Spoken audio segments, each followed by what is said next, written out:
Hello! Welcome to the Turret of Pleasure here in the Enchanted Kingdom of Hermione. Today I'm Zip Gun, the Lord Chancellor of the Enchanted Kingdom and your host for this segment of Brush with Greatness. Brush with Greatness. I'm going to try and remember all the people that I've met who are considered stars, and when I met them, and how I met them. I'm going to start with a local legend. You know him as Long John Baldry.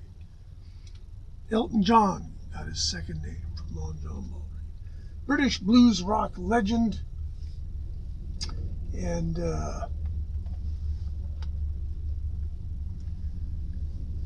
he had a huge hit, and I remember this as a kid in about '68 with this gloopy ballad called Let the Heartaches Begin. Let the heartaches begin. It's terrible, but it was a huge hit in England.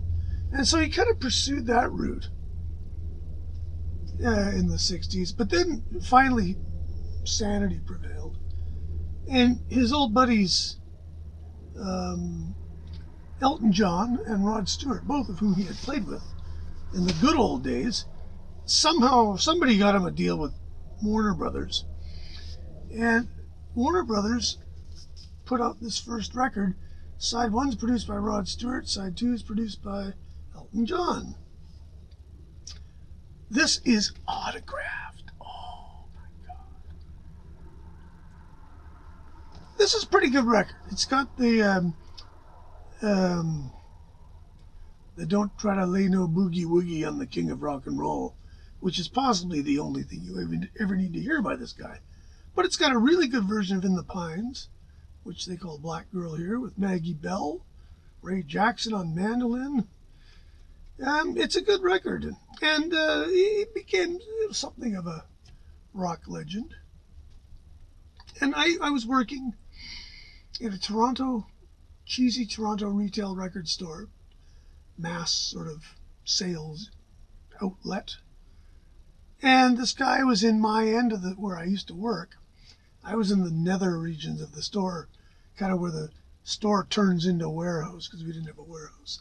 We had a back desk, and I did all the ordering, and what little warehousing we did was done back there. And that's where we had the jazz, the classical stuff that not too many people went through in downtown Toronto. And this very elaborately decked out, extremely tall man came wandering through the jazz, and he kind of twigged. I was like, who the heck is this? And then it dawned on me it was John Baldry. So I went out and said, hi, anything I can help you with, Mr. Baldry? And he kind of chuckled. And he was like, no, but we ended up talking about Ornette Coleman. He was really interested in a couple of the Ornette Coleman records we had, which really amused me, because I thought, oh, it's John Baldry. Then I realized, of course, he might be into a lot of jazz. But it was great anyway. I never did get him to sign a record, but somehow I came into possession of this, With All My Love, Long John Baldry. And a whole bunch of people, Bennett Selway, Alan Murphy?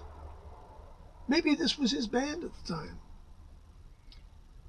Anyway, that was my brush of greatness with John Baldry.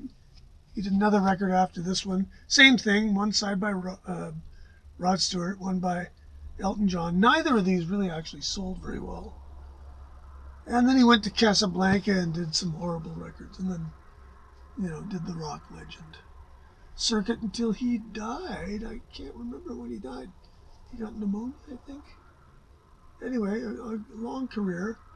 Lots of stories about Long John, backstage type stories, none of which I'll repeat here because I don't know how many of them are true. But he was a character, and I got to meet him once. So there's my brush with greatness. Thanks. Subscribe. Everything. Watch the Titanic sink with me. Anyway, we'll see. I'm going to do more of these. We'll talk to you later.